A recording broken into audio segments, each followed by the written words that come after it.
Well, hello everyone. This is Sue from Sue's Paper Creations. If you are new to my YouTube channel, I want to say welcome, and welcome to anyone else who is returning to my channel to check things out. I am a Stampin' Up! Demonstrator in Canada, and I live in Victoria, British Columbia. And for you tonight, I have got a sneak peek from the brand new Sale A Bration flyer that is going to be coming out in January. So if you have been following me lately, it has been a while since I've done a post, and now I am in the middle of doing 12 for you. So I am going through and I'm doing 12 days of sneak peeks. So if you want to go ahead and subscribe, then you won't miss out on any of the videos.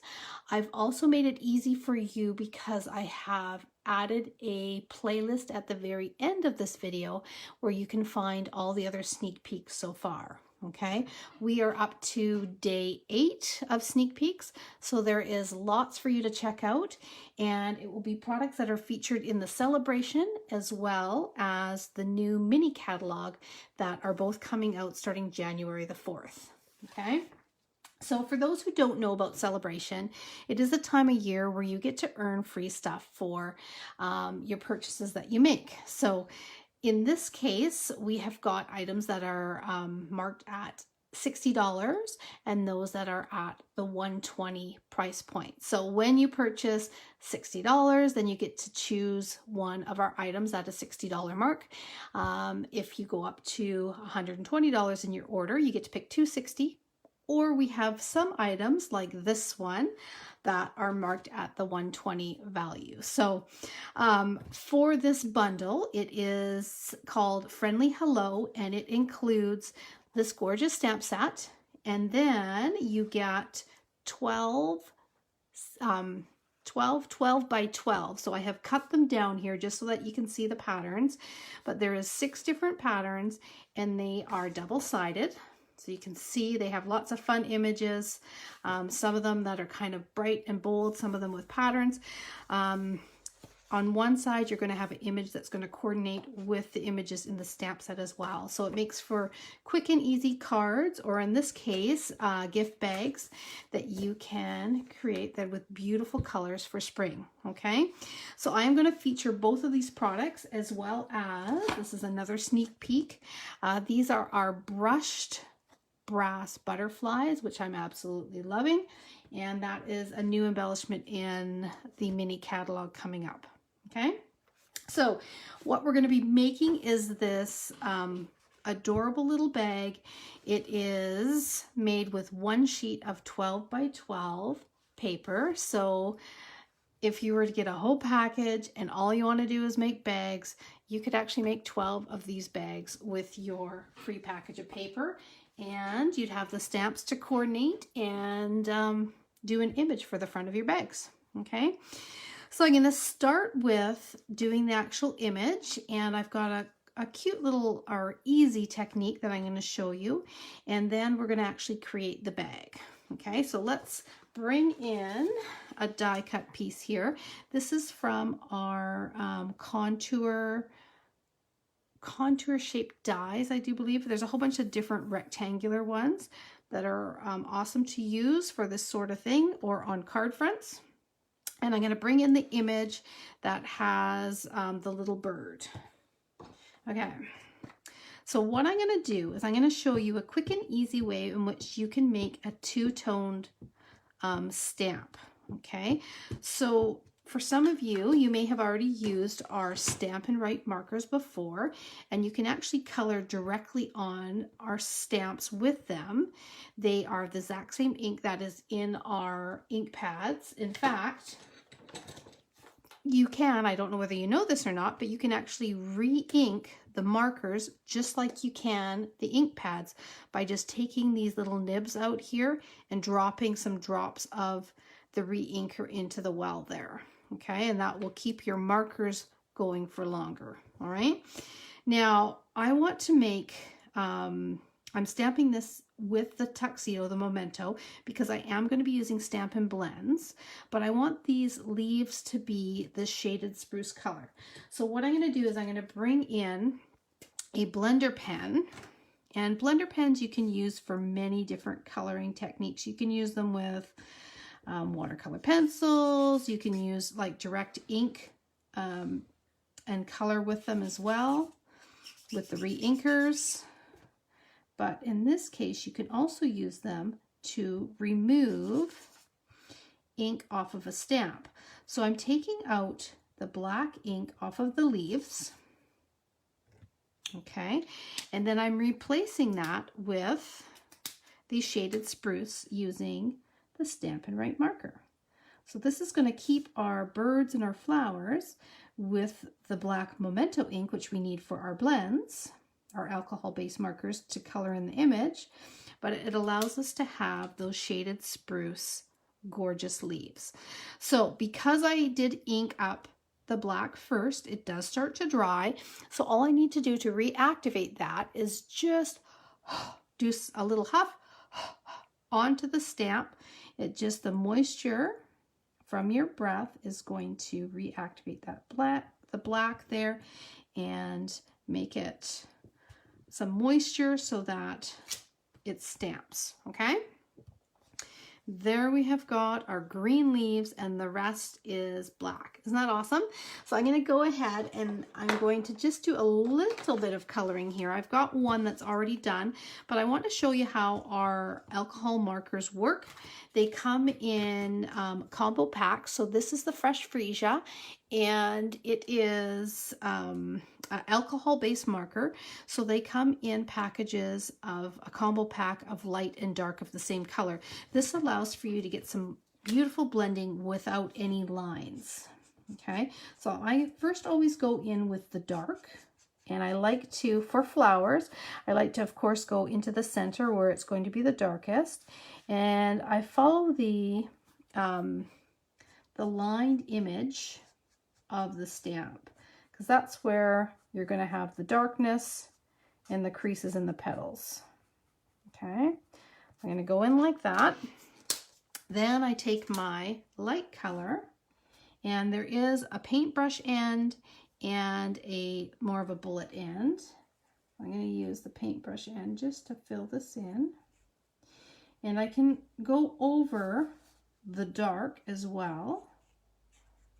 So I blend the light over the dark, and what that's going to do is it's going to make it so there's a seamless shading in your coloring. Okay, so that center stays a little bit darker and the edges of the petals are just a little bit lighter. Okay, now I did the same method using the bird and pool party, and I have already colored it out, so I'm going to show you the results here in a second. I've got one ready to go. Now I do want to add just a little tiny bit of our pale papaya into the center just to brighten that up. Okay, and I'm going to show you one that is all finished. So here it is here. We've got the pale papaya in the middle. I've gone ahead and I've used the light and the dark combo pack for the pool party to get that darkness and then a little bit lighter on the inside of that bird. I've used a little bit of the darker crumb cake to go in along that branch. Okay, so I have got that ready to go on my bag, and I went ahead and I did a greeting beforehand using the shaded spruce cardstock, and then I just used some Versamark and our white embossing powder to really make that greeting pop off of the green paper. Isn't that going to be pretty? We're going to embellish it, do all that good stuff too, but I want to get to creating this fabulous bag for you. So I'm going to get my stamps out of the way, and I am going to be doing a video on a short version of the bag as well. It is really cute, and it has a different closure than the larger bag. So again, this is what I'm going to show you how to do next. And I'm going to bring in a different color from the same package of paper. So this has got the pale papaya on it, and we're going to use a little turnover of the Fresh Freesia. So it pulls the Fresh Freesia into that. Okay. So let's bring in our Stampin' Cutter. And it has our fabulous scoring tool on it as well. Okay, and I want to make sure that I take my blade and I get that right out of the way. Okay, now before you get started, you want to decide what is going to be the outside of the bag and what is going to be the inside of the bag. So you want the outside of your bag to be facing upward. Okay, so I've got this flower pattern upward. Now I also want to make sure, I want to have a look, this paper is not directional. And by that I mean in some patterns of paper, let's see if I have a card with a pattern of paper that is directional. I should have grabbed one. Don't really have one with me on hand here. I guess this one is somewhat, okay. Nope, this one has it going in all directions. So what I mean by it, no, I don't have one here for you. But what I mean is that if I were to, say I'm using the stripes and I want the bag, the stripes to be lengthwise on the bag, then I want it to be in the direction that the bag is going to be when you start off, okay? If I wanted it to be across, then I would start with my paper in that direction. Hope that makes sense, okay? Now we're going to do a series of score lines.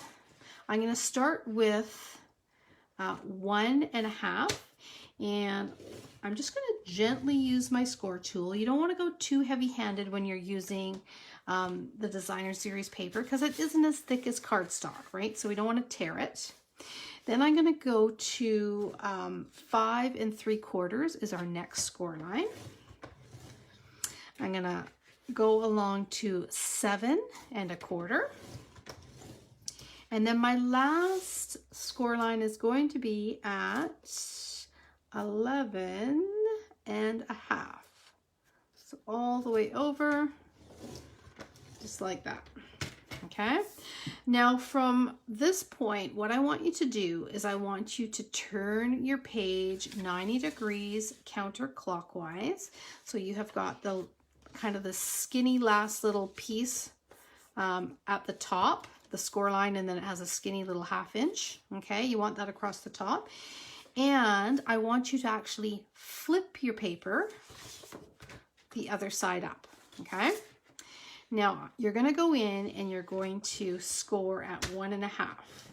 And the reason why we're flipping it is because we're going to end up folding that piece of paper over, and you want it so that when you score it, you fold away from the crease. Okay. It just makes so that your paper doesn't crack when you go to use your bone folder. Okay.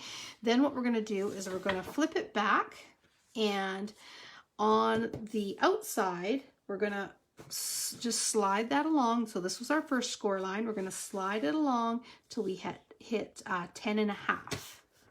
Okay. So basically you've got a score line 1.5 inches from the bottom and 1.5 inches from the top. Okay. Now we can take this out of the way, and I'm going to bring in my bone folder. Now, one thing that you might find it hard, I'm going to try and kind of make it so that you can see these score lines a little bit easier, but with a pattern it makes it a little bit more difficult. But I want to start by folding over the top piece first. Okay, so this is the top of our bag, and this is where we folded over that pattern. Okay, so now we have this exposed on the top edge. I'm going to go ahead and I'm going to burnish all of my other lines with that top piece folded down, because I want that paper to get used to going in the opposite direction. Okay. And then you have nice, crisp score lines along the top, okay, for your corners. Do the last one there. And again, I'm making sure that this is nice and folded. Then I'm going to go and I'm going to fold up from the bottom. This is going to be the bottom of our bag. Okay. And this is what I've got. So it might be hard to see those crease lines just because of the lighting, okay, and the pattern paper, but I'm hoping you'll be able to follow along here. I'm going to start with doing some cutting of the bag, and I'm going to go across the bottom, this little tiny score line that's a ½ inch in. I want to get rid of this little bottom corner piece. So I'm going to cut it up to this bottom score line, okay, and I'm going to just wedge in from this side panel just slightly. Okay, so there's the score line, and you can see I've just wedged it just a little bit. That's going to make for the bag to go together a little cleaner. Okay, then I'm going to go and I'm going to cut up from the bottom on all the score lines, okay, to that score line across the bottom part there, which is 1½ inches up. Okay, all right, so that's what we've got across the bottom. Now I want to take the square tabs and I just want to shimmy them just a little bit. This is going to make it so that the bag goes together real clean. Okay, so we got that one there. So we're just shimmying the squares. We're keeping the rectangles just as they are. Okay, like that. Perfect. All right, we are ready to put this together. I am going to bring in my tear tape. This is my adhesive of choice when it comes to putting any 3D projects together. It's just really easy to work with. I'm going to lift up that top flap and I'm going to put a line of this tear tape across the top. Okay, I'm going to take my pick tool here and just use the piercing end. I'm just going to lift that up just like that, and we'll fold that down. Okay, that's going to keep that folded and nice and solid at the top, reinforce it a little bit. Okay, then what I'm going to do is I'm going to flip it over, and we have this little ½ inch tiny fold here. This whole panel I am going to fold over on top of the other half. Okay, I'm going to add my tear tape down that little ½ inch edge, and I got to make sure it goes all the way up to the top. It was a little short there. There we go. Okay, burnish it in, and I'm going to just pull that back. Okay, you can see how quick this goes together, and I'm going to use make sure this is nice and square. I'm going to use my flat surface here, because then I can take this piece and just fold it over, and it will line up perfectly where it should, and you'll end up with a nice squared off bag. Okay, now at this point, what you could do is, if you wanted to make a bunch of these, you could bring them to this point and you could just store them like that. Then you would have, at any moment, you could take the flat, pop it up, and just put the bottom together, and you would have a gift bag ready to go. Okay, I think these would be perfect for, I mean, you could get tiny little gifts in here. I'm just seeing where my seam is. It's hard to tell because it's so flush. Okay, but I want to find my seam. There it is there. And I want to have the back flap, like over flap, towards that back seam. Okay, that's what I wanted to make sure I was doing. So I folded in these tabs, then fold the back one to the front one towards the back. There's that back seam. Okay, so I think these bags would be perfect for, of course, any type of baking. You could use like just a cello bag and put some goodies in there, but you could easily fit like a pair of gloves or a scarf, even a shirt. Any type of small gift would be perfect. Okay, now I'm going to pull these back, and again, I like to use my work surface to help square things up. So I put my fingers on either side, making sure this top tab is nice and square, the bag is nice and square, and that is nice and flush with the sides, and then I can just bring it up and fold it over like so. Okay, that looks pretty good. If there's any overflap, you can trim it just like that. There's a little bit here actually. There we go. Okay, so there we have our nice flush bag. That is our back seam. There's our other seam at the bottom. So this is the front of the bag. Okay, I'm going to bring in my, oh, here's my pieces that are already done. Okay, so I'm going to bring in this and I'm going to bring in this piece. Now I also want to bring in just a pair or a little piece of the same pattern up here that's going to draw these flowers out a little bit. And it makes it so that this piece of paper doesn't get lost so much on the bag. So I want to just kind of ground it a bit with a piece of the pattern paper. I'm going to put that on the bag. And then I'm going to pop out this bird here. Get my dimensions out. And then I'm going to pop the greeting out as well. Okay. So like I said, if you need some last minute gift bags for Christmas, using this little template and some Christmas papers, you will be able to have a whole bunch of them in no time to finish off your wrapping, or to package up some homemade baked goods to drop at all your neighbors' doorsteps. Okay. All right, so there we go. See, we make these little bags, and then me and my daughters like to drop off homemade Christmas bark to the neighbors. So that is on my list of to-do list tomorrow night, is to bake that bark. All right, so I have got the bag, I have got the bird on there. I need to put some ribbon through here. So I'm gonna take I've got a 1/8 of an inch hole punch, and all I'm gonna do is just go in and I'm gonna do one there,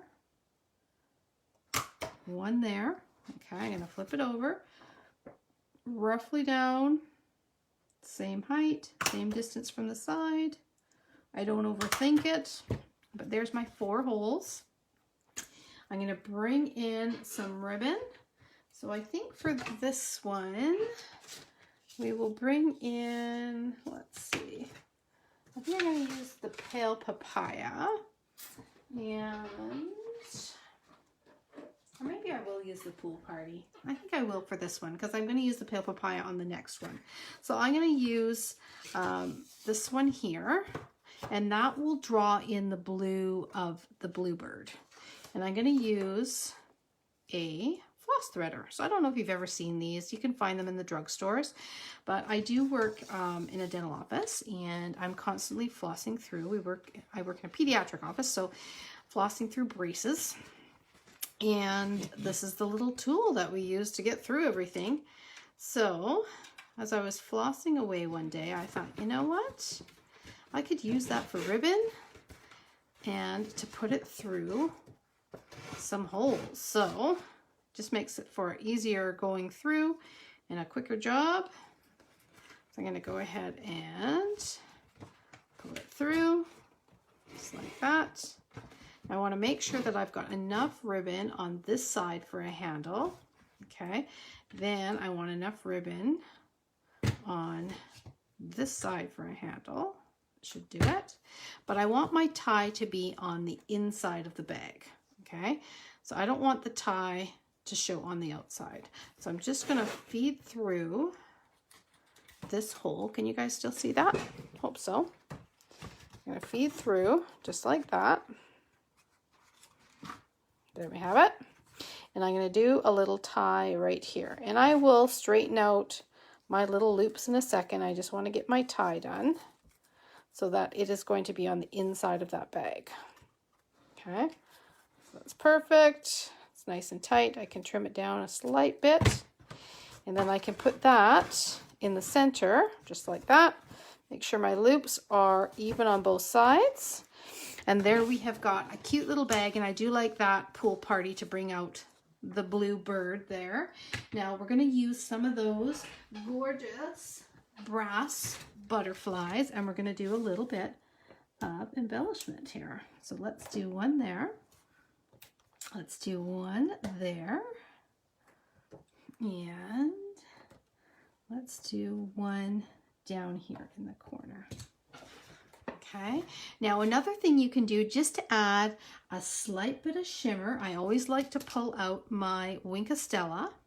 Wink of Stella is, it's like a shimmer pen, a glimmer pen, and basically it is a liquid that contains a little bit of shimmery glitter, and you can go over any image that you have stamped and colored. Okay, and you can see you see that bird now? Let's see if I can see. You see how it shimmers? Like that. It's just so pretty. So you can do that. I mean, you could do the flowers as well if you wanted and shimmer it all. But it's definitely one of those things that you want in your basic toolkit for when you're crafting, because everybody loves a little bit of shimmer and you don't have the mess of the glitter falling everywhere, and it's just beautiful.